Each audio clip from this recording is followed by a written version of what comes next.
Philippine National Police, with guidance from the Department of Justice and Department of Interior and Local Government, a thorough and candid investigation was conducted jointly. As a result, the NBI and PNP have filed 2 murder charges today. The charges are as follows. First, for the murder of Percival Carag Mabasa, better known as Percy Lapid, we have charged Director General Gerald Kitaleg Bantag, DSO Ricardo Soriano Zulueta as principals by inducement.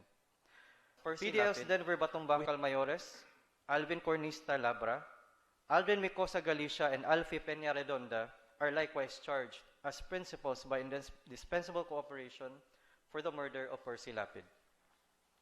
Second, for murder of Cristito Villamor Palanya, alias June Villamor E. Globa, or Crisanto Villamor, nicknamed Edoy, we have charged Director General Gerald Kitaleg Bantag and DSO Ricardo Soriano Zulueta as principals by inducement.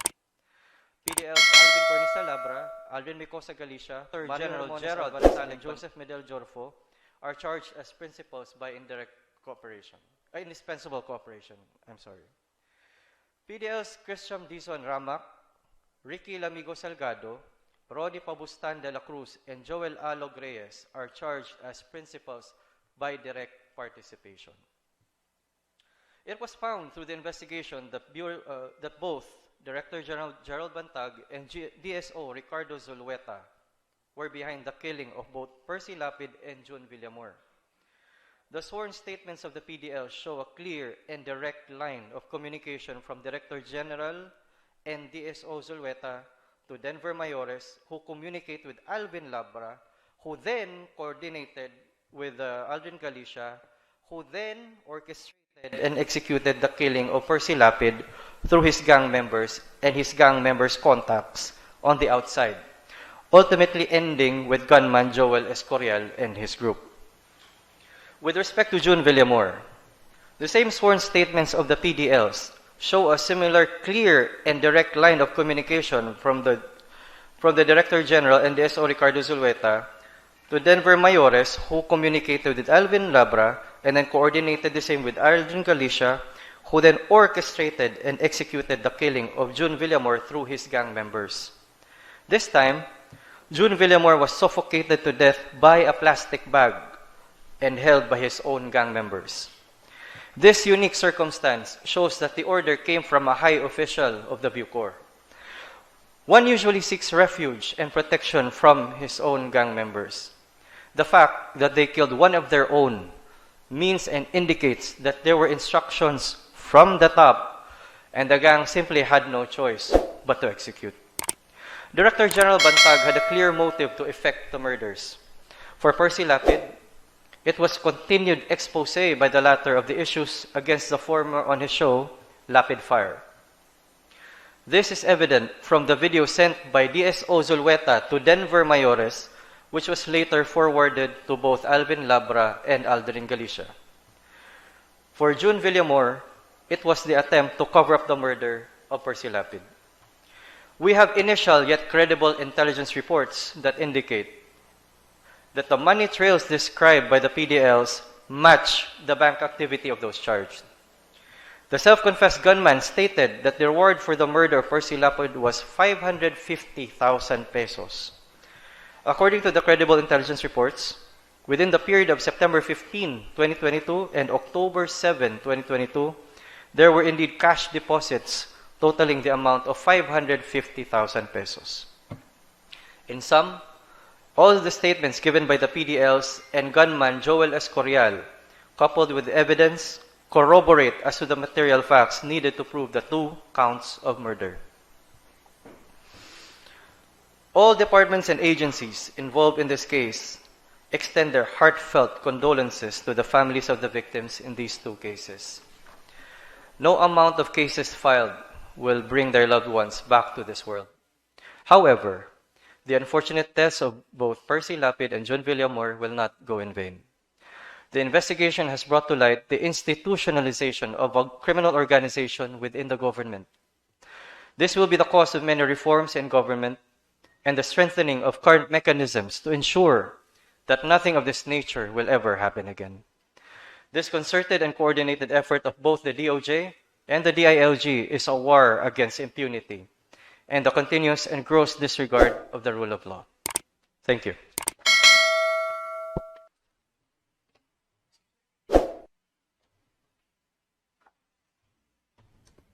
Thank you for that, sir. We'll now open the floor for questions. I will now turn over the mic to ASIC Nico.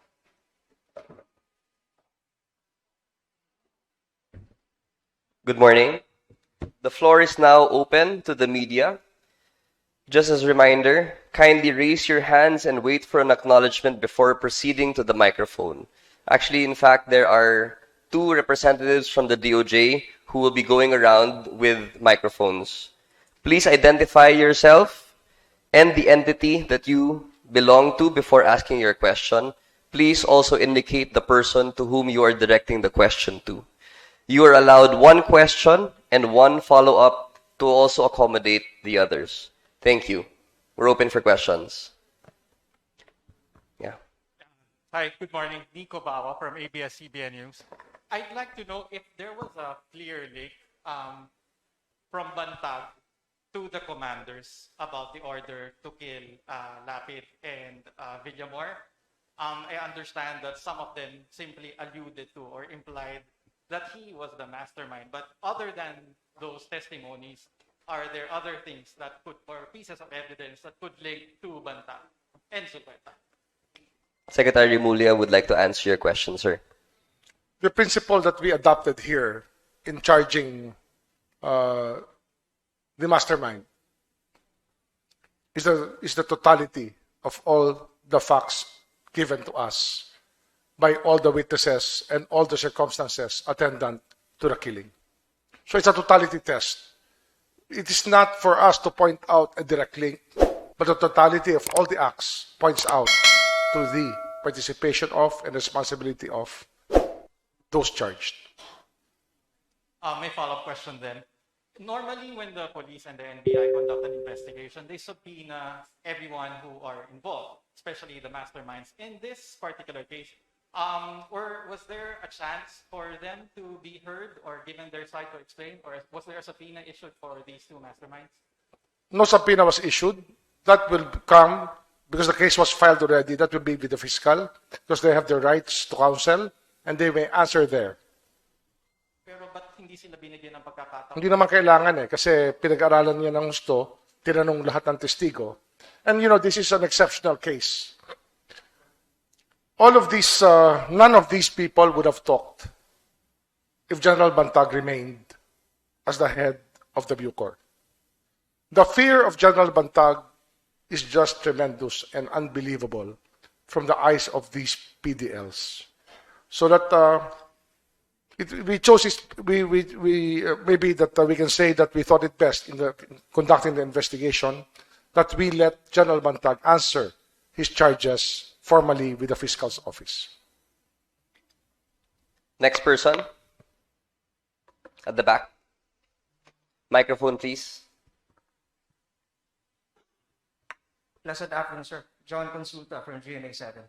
First, just like to clarify, we already established earlier on the 2 principles would be General Bantag and Zulweta. Can you please tell us how are they related, or how can we establish their closeness? And we also learned that in the affidavits issued by the prisoners, they said that they had direct contact with Zulweta. What will be our proof aside from the affidavits they have issued, sir? I think that it will be in all the affidavits that are there. There are affidavits from more than 10 people pointing to it. My follow-up question, sir. Now that we have identified General Bantag and Zulweta as principals of this case, will you be leaning in issuing a whole departure order against They will be issued, now they will be issued subpoenas at their last known addresses because we understand that the Zulweta has been in hiding already. He skipped town 4 or 5 days ago. And the General Bantag, we expect to give it to him at the Bucor and his last known address in Caloocan City. possible whole departure order, sir? Whole Pardon? departure order po. HDO? Ano ba yung Well, it's what you call a lookout order. If somebody wants to leave the country, it's a lookout order that we issue. And I think that's the way that the law is enforced in our country. Next person, Thank you. to the left. Cecil Morales, sir, of the French news agency. You portrayed Mr. Bantag's group as a criminal organization. Could you tell us what other crimes did they commit? And I'm particularly interested in whether they had any role in the killing of the PDLs who testified against former Senator De Lima. Well, I will not go to the case of Senator De Lima here. With the criminal organization, I would say that the beer that was found, that was surrendered by the people, the drugs, the computers, the telephones, the weapons inside Bilibid, is a very, very strong indication of the presence of a criminal organization. With a centralized purchasing system, a centralized way of doing contraband selling and contraband work within a prison system. I think that itself would tell you that there is a criminal organization lurking within. My follow-up, sir. How long has this criminal organization existed? And how many people have been killed by this group? That's what we are accounting for now. In fact, one of the things that surprised the investigators in this case was the fact that when they went to Eastern Funeral Homes for the autopsy, the first autopsy conducted by the NBI, they were surprised to see more than 30 corpses inside the funeral home. This is now being studied by the police. And we want to know how all of these people died, the cause of death, and the circumstances surrounding their death. But the presence of the criminal organization, we cannot tell now. We will study it, and maybe we can know how long this has been going on. But definitely, there has been criminal activity going on inside the National Bilibid Prison. Next. At the back. Good morning, everybody. My name is Nancy Carvajal with Politico.ph. And my question is whoever would like to answer. With all due respect to the investigators, the NBI and the police, sir, yung kasing affidavits and the statements of the PDLs, some are saying that it's yung very coherent, and in fact, iisa yung tono na pinupuntahan, and also apart from the statements, although Nico had asked this earlier, what else do you have that could really link General Bantag, and Zulueta is fine because he was really named, and there were many instances that he really talked to them, but merong cut, sir. There was a layer of General Bantag, and you said of the statements, talagang siya lang ang no one can order it. So if no one can order apart from Bantag, sino pa yung, would you say na meron pa bang sa taas o ni Bantag? Kasi marami rin namang, remember, merong 160 people na they feel slighted of Percy Lapid and broadcasts. Tapos, the second question would be the allegations of graft corruption of Bantag, sir. Nasama ba yun sa investigation as motive ng pagpatay? Well, I only have one answer to what you said. No, it's the totality of all the statements. I think that we have to stick to that because it is the truth. It is the totality of everything. Apart, sorry sir, medyo makulit na talaga ako. Yung apart from the totality, we heard that, you know, yung statement. And I'm going to repeat it again. It's the totality. Just that. Totality, yes. Just Yes, yes. no other physical evidence na. Just Well, there are still things that we have to ask. We're 95% close, but there's 5% that we want to find out about this. Thank you so much. Next. And congratulations. Yes, Jairo. Hi, good morning. Jairo Boledo from Rappler. I only have one question because natanong na po yung sa higher up. General Bantag already said na hindi siya magpapakulong. Meron pa siyang non-verbatim po na word na parang magkamatayan na lang daw po ng gobyernong ito. Ano po yung mga measures na gagawin natin aside from the HTO para ma-ensure natin na magiging accountable si Director General Bantag for this crime, alleged crime? Thank you. We will furnish him documents that he can defend himself with, so that he can be informed of all the charges against him and all the testimonies against him, so he can answer intelligibly. We will give him due process. He will have the right to counsel, as all people are entitled to the right to counsel. Besides that, all of these words are not within our grasp. Kami ho rito, law enforcement po ang iniisip namin. Hindi ho kami nag-iisip ng iba. Pinapatupad lang po namin ng batas. Wala ho kami ibang motibo rito. Kung ano pong mangyari na sa proseso, alam naman natin, may proseso po ito. May karapatan ng isa para sagutin ang bintang sa kanya. Kung ano ang maging desisyon, kailangan ipapatupad po namin ito. At andyan po ang NBI at PNP para ipatupad ang magiging desisyon po dito sa kaso. Next. Hi, sirs. Linawin lang po namin yung motibo sa pagpatay kay Percy Lapid. Kung ano po yung, kumbaga, malinaw na motibo doon po sa pagbabanat po niya. Sinabi na namin. Nung una simula pa lang, nung inuutos pa lang, pinadala namin.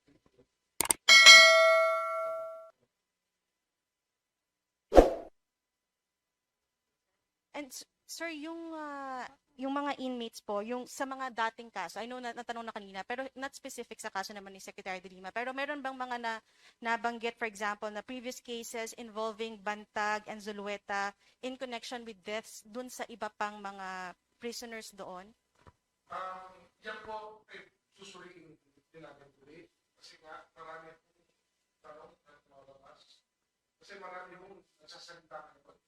Na hindi nagsasalita natin. Marami yung informasyon na pumapasok habang tayo po natin ito.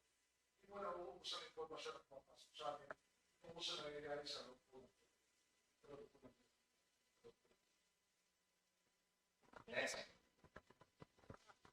Yes, good morning. I'm Donna Pasibugan from Inquirer. So, talking about due process, so how does the presence of the DOJ, no less than the Secretary, how will it affect the process now, considering that it will still undergo preliminary investigation? Does this mean that this will automatically be filed in court? Charges filed in court? This will be evaluated by the prosecutors. I couldn't handle the work of the prosecutors. But probably more important is the fact that the points will be the ones to decide. The prosecutor's job is really executive function and not judicial. Meron kasi iniisip natin minsan ang PI is like a judicial process, not an executive process. That has to be done.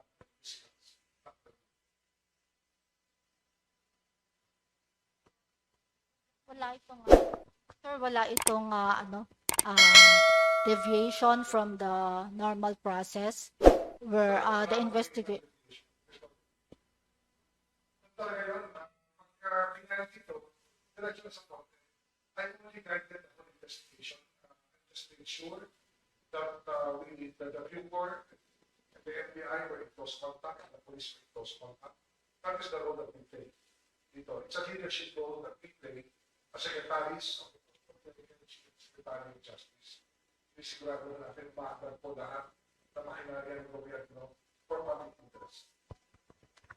Okay, we'll be entertaining two more representatives of the media. First, yes, sir. Yes, Mike. Sir, Benjamin Pultapov sa Philippine News Agency. Sir, tatluhin ko na yung tanong. First question is, would you like to reply to the insinuations made by General Bantag that efforts were made to oust him as early as August this year? Tapos, second question ko, sir, yung seemingly contradicting autopsy reports, will they both be included in the investigation or will one be excluded in the... Yes, sir. Yes, sir. Yung conflict lang, sir.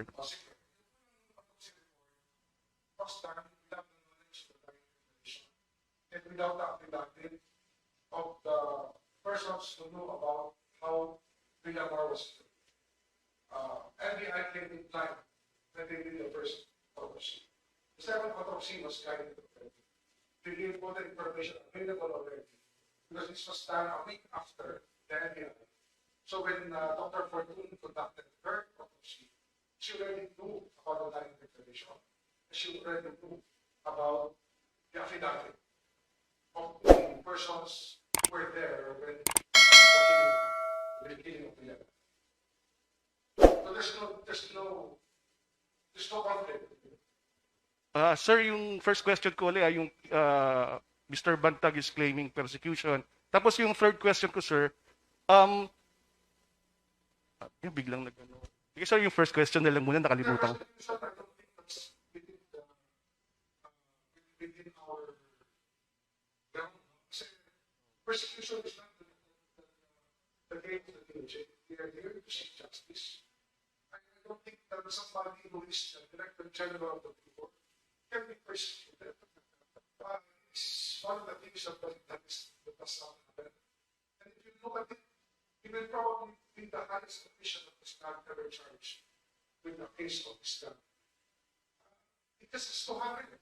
Hindi tayo nanimili rito, wala tayo sinisira. Last question. Sir, sa DCRS po si Boy Gonzales, paano natin mapipigilan lumabas ng bansa kung lookout bulletin lamang kung wala tayong hold departure order? At isa pa po,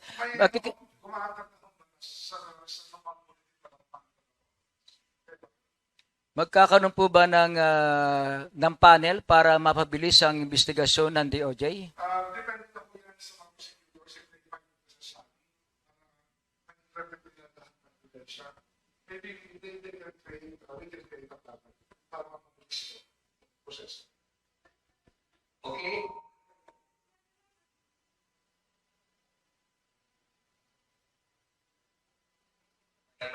Thank you. Sky General Azurin po and Director De Lemos. Where is General Bantag and Superintendent Ricardo Zulueta as of now? Where are they? I mean,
Mic test. So, again, I'm pleading to Solweta to just surrender right now. Just like the gunman who surrendered, napag-isipan niya na in danger ang buhay niya. And I'm asking each and everyone who's watching right now,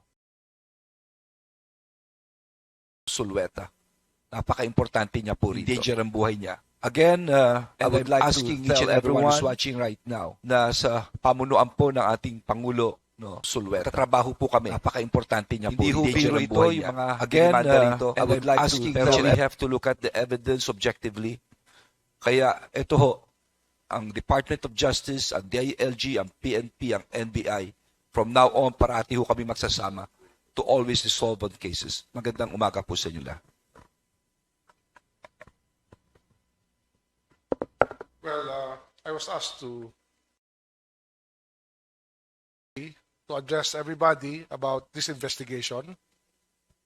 I think that the resolution of this case with regards to the investigation came at a very good pace because of the cooperation of the police and the NBI. Their professionalism was something to behold. I think that we can put our faith back to our law enforcement people, and that I'd like to ask Solweta and DG Bantag to surrender and to face the charges. If they are innocent, the law will uphold them. If they're guilty, then they will have to face the consequence. Ganun lang ho talaga ang ang sitwasyon ngayon eh. Mahirap talaga to fall from grace, especially from a very high perch. May sinasabi nga ng iba, yung impunity nito kakaiba. Kasi nagbubukas pa lang ang mga facts na nangyari sa loob ng Muntinlupa, sa Bilibid. Ngayon marami nagtatanong sa amin tungkol hindi lang nga sa alak, tsaka sa drugs na nasa loob. Marami pa tinatanong sa amin, ano ba yung nangyari sa mga drug lord na namatay? 18 drug lord ang namatay within a span of 75 days. All of COVID and cremated right after. Marami ho talaga mga krimen pa na ating kung kailangan tingnan or allegations of crimes. And the criminal activity inside has to stop. Prior to this, prior to the case of Percy Lapid, the DOJ was already working on reforms of our correction system. Kasi nga, it is the biggest mega prison in the world. It is not easy to manage. Pangalawa,